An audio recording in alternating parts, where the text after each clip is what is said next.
Hello, my name is Michel Trigoni. I'm from Brazil, and this video is to show how I studied the languages. Today I speak English, Spanish, and Italian fluently.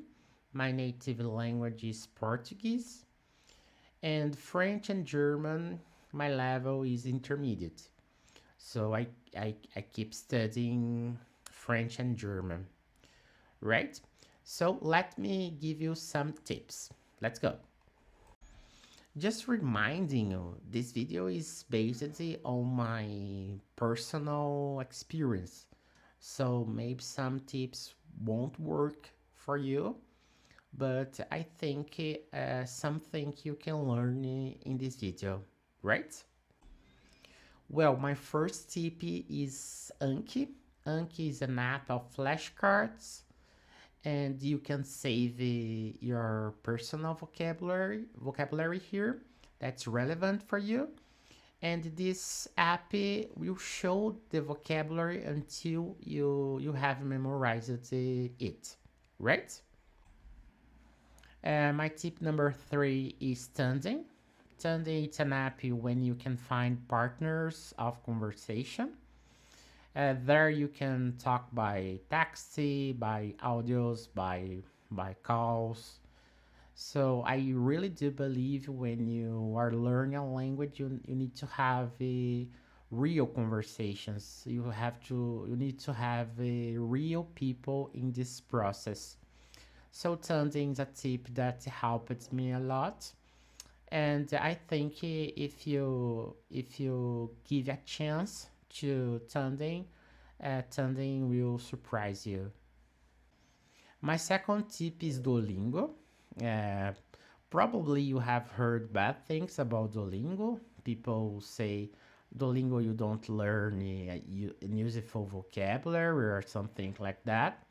But in my process, Duolingo helped me a lot. For example, when I was in a place where I couldn't do anything else, I just opened the app and I learned new words.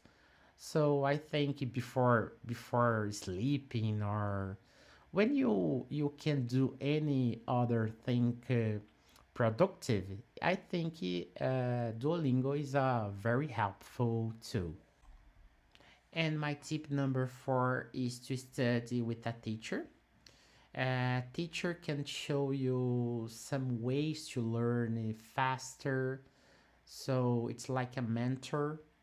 So I encourage, of course, I have my own school. If you know me here on YouTube, you know I have my own school.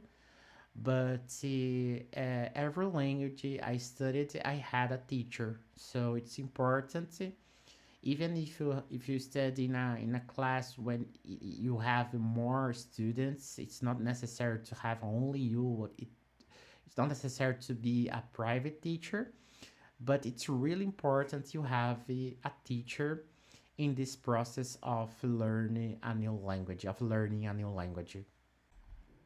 Well, my tip number five is to watch movies and series in the language you have been studying. So it's really important you practice your listening and even your reading while you were listening to.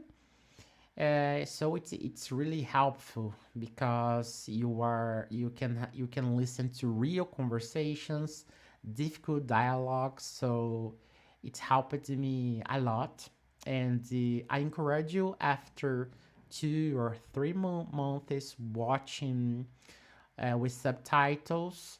After two or 3 months, no subtitles at all. So just I encourage you watch without subtitles because but I won't understand anything. But you will after a time you are gonna start understanding. So to watch movies and series, it's a good tool to learn a new language. My tip number six, I think it's the most important tip because to learn a language it's a difficult process. And sometimes it's really frustrating. So don't be hard with yourself. Try to learn in a good way. Study every day. Keep you working hard. And if you one day you feel frustrated, don't worry. Go to sleep. You rest, and the next day you can restart. So if you have any comments, comment below, and it will be a pleasure to reply them.